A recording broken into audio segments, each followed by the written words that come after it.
So hello friends, easy learning या चॅनलवर आपले सर्वांचे स्वागत. आपण आजच्या लेक्चरमध्ये वॉटर डिस्ट्रीब्युशन मेथड्स डिस्कस करणार आहोत. ठीक आहे, त्यांचा प्रेफरन्स आणि मेथड्स. ठीक आहे, तर फर्स्ट ऑफ ऑल तिथं फक्त चारच मेथड्स आहेत. ठीक आहे, एक dead end system, grid ion system, ring circular system आणि रॅडियल सिस्टीम. तर या चार मेथड्स आपण वन बाय वन बघणार आहोत त्यांच्या प्रेफरन्स सोबत. ठीक आहे, तर पहिली मेथड आहे डेड एंड सिस्टीम किंवा ट्री सिस्टीम. ठीक आहे, आता ही जी पर्टिक्युलर मेथड आहे ती preferred for old and half hazard टाउन्समध्ये यूज केलं जातं. ठीक आहे, अरे याचं जर प्रॅक्टिकल तुम्हाला स्केच बघायचा असेल तर तुम्ही इथं बघू शकता. ठीक आहे, so this is the dead end system suitable for old towns and cities having no definite pattern of roads. ठीक आहे, म्हणजे पॅटर्न नसतो रोडचा, त्या ठिकाणी आपण या प्रकारची डेड एंड सिस्टीम ही यूज करू शकतो, प्रेफर करू शकतो. ठीक आहे, त्यानंतर बघा prefer sorry dead end prevents free circulation of water. ठीक आहे, आता बघा याच्यामध्ये हे जे डेड एंड्स तुम्हाला इथं दिसत आहेत. ठीक आहे, हे डेड एंड्स इथं फ्री सर्क्युलेशन होऊ शकतं वॉटरचं. म्हणजे तुम्ही कोणत्याही डायरेक्शनमध्ये, कोणत्याही पॉईंटला, कोणत्याही लोकेशनला वॉटर हे डिस्ट्रीब्यूट करू शकता. त्या केसमध्ये तुम्ही डेड एंड सिस्टीम किंवा ट्री सिस्टीम ही प्रेफर करू शकता. ठीक आहे, त्यानंतर डेड एंड सिस्टीमचा एक डिसॲडव्हान्टेज आहे की तो आहे ना, dead end system repairs completely stops the water supply. ठीक आहे, रिपेअर्स जर करायचे असतील तुम्हाला डेड एंड सिस्टीममध्ये तर काय होतं की वॉटर सप्लाय हा कम्प्लिटली स्टॉप होऊन जातो, म्हणजे कोणत्याही लोकेशनला वॉटर डिस्ट्रीब्यूट होऊ शकत नाही. हा याच्यातला एक मेजर डिसॲडव्हान्टेज आहे. ठीक आहे, त्यामुळेच ही जी मेथड आहे ती ओल्ड सिटीज किंवा हॅझर्ड टाउन्स जिथे असतात त्या केसमध्ये ही मेथड प्रेफर केलं जातं. ठीक आहे, तर याच्यावर क्वेश्चन विचारलेला आहे ऑलरेडी SSCJEमध्ये. ठीक आहे, तर हा क्वेश्चन पण मी इथं डिस्कस केलेला आहे. ठीक आहे, तर याच्यामध्ये बघा क्वेश्चन कसा डिस्कस केलेला आहे की in which of the following system of water distribution water can reach a particular point only through one route and any damage or repairs at a point in the pipeline will completely stop the water supply in the area being fed by that pipe beyond the point of damage or repairs. म्हणजे तेच की ज्या वेळेस आपल्याला repairs करायचे असतील तर त्यावेळेस कोणत्याही लोकेशनला तुम्ही वॉटर प्रोव्हाइड करू शकत नाही. ठीक आहे, तर त्यामुळे dead end system will be your answer for this particular question. ठीक आहे, त्यानंतर नेक्स्ट सिस्टीम आणि डेड एंड सिस्टीम ही WCD त्यानंतर WCD 2019 या पेपरमध्ये पण विचारलेला क्वेश्चन आहे. ठीक आहे, त्यानंतर सेकंड मेथड आहे ग्रिड आयन सिस्टीम, त्यालाच आपण रेटिक्युलर सिस्टीम किंवा इंटरलेस्ड सिस्टीम पण म्हणतो.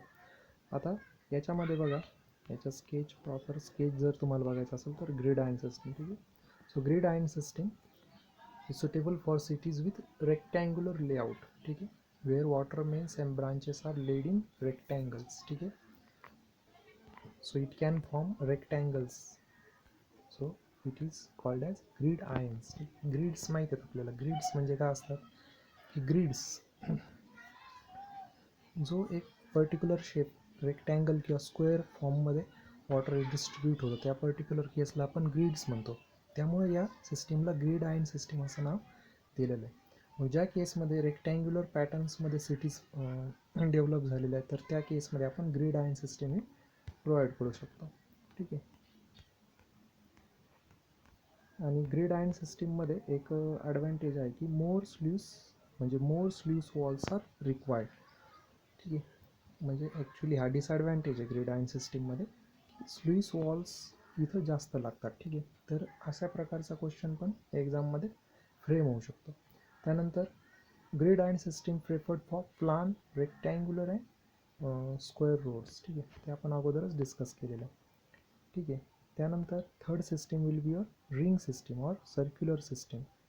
आता ही जी सिस्टीम आहे ही रिंग सिस्टीम ही पर्टिक्युलर सिस्टीम जी आहे रिंग सिस्टीम ती एका रिंगमध्ये फॉर्म होते. ठीक आहे, म्हणजे तुम्ही ॲनी डायरेक्शनला वॉटर हे प्रोव्हाइड करू शकता अलॉंग दी रिंग. ठीक आहे, त्यामुळे याला रिंग सिस्टीम म्हटलेलं आहे. ठीक आहे, याचं ॲडव्हान्टेज काय आहे, water can be supplied to any point, can be supplied to any point from at least 2 directions. ठीक आहे, म्हणजे 2 डायरेक्शनमधून तुम्ही वॉटर हे सप्लाय करू शकता. त्या केसला आपण रिंग सिस्टीम असं म्हणतो. ठीक आहे, त्यानंतर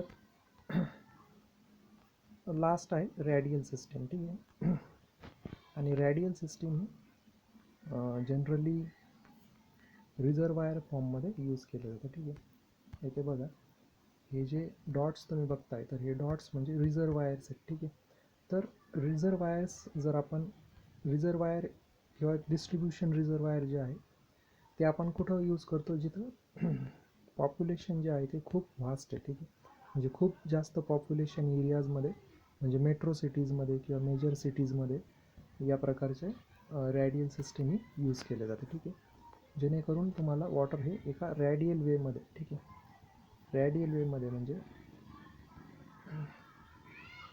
रॅडियल वेमध्ये तुम्ही वॉटर हे प्रोव्हाइड करू शकता. ठीक आहे, याचे ॲडव्हान्टेजेस काय आहेत, gives quick service and calculation of pipe size is easy. ठीक आहे, तर एक्झाम पॉईंट ऑफ व्ह्यूनं जर विचार केला तर याचे जे प्रेफरन्सेस आहेत तेच फक्त कॉम्पिटेटिव्ह एक्झाम्समध्ये विचारले जाण्याचे चान्सेस असतात. ठीक आहे, तर एकदा शॉर्टमध्ये आपण पुन्हा एकदा वॉटर डिस्ट्रीब्युशन मेथड्सवर डिस्कस करून घेऊ की कोणती मेथड कोणत्या लोकेशनसाठी प्रेफरेबल असते. ठीक आहे, तर dead end system will be preferable for your haphazard way or old सिटीजसाठी. ठीक आहे, त्याच्यानंतर grid iron system will be preferred for plan cities और रेक्टँग्युलर प्लान सिटीज. ठीक आहे, त्यानंतर ring system will be preferred for plan cities. Okay, well plan roads ज्या सिटीजमध्ये असतात तिथं तुम्ही रिंग सर्क्युलर सिस्टीम ही प्रोव्हाइड करू शकता, आणि रॅडियल सिस्टीम ही मेजर मेट्रो सिटीजमध्ये. ठीक आहे, तर या प्रकारे मेथड्स या तुम्ही लक्षात ठेवू शकता. ठीक आहे, त्यांच्या ज्या डायग्राम्स आहेत त्याच्यावरून सुद्धा तुम्ही, त्या पॅटर्नवरून सुद्धा तुम्ही त्या मेथड्स प्रेफर करू शकता किंवा त्या लोकेशन्स प्रेफर करू शकता. ठीक आहे, तर वॉटर डिस्ट्रीब्युशन मेथड्समध्ये एवढा पोर्शन सफिशियंट आहे. ठीक आहे, आणि व्हिडिओ मित्रांसोबत शेअर करत चला, कारण या चॅनलवर आपण सिव्हिल इंजिनिअरिंग तसेच मेकॅनिकल इंजिनिअरिंगचे जे मेजर सब्जेक्ट्स आहेत जे कॉम्पिटेटिव्ह एक्झामच्या उद्देशाने तयार केलेले आहेत आपण व्हिडिओज त्याच्यावर. ठीक आहे, सिव्हिल इंजिनिअरिंगबद्दल बोलायचं झालं तर त्याच्यामध्ये हायवे इंजिनिअरिंग आहे, त्यानंतर वॉटर डिस्ट्रीब्युशन, त्यानंतर वॉटर सप्लाय, इरिगेशन. ठीक आहे, या टॉपिक्सवर आपण व्हिडिओ बनवलेले आहेत ऑलरेडी. ठीक आहे, तर मित्रांसोबत व्हिडिओ शेअर करत चला, आणि याच्यानंतरचा जो पोर्शन आहे तो आपण पुढच्या लेक्चरमध्ये बघणारच आहोत. ठीक आहे, सो थँक्स.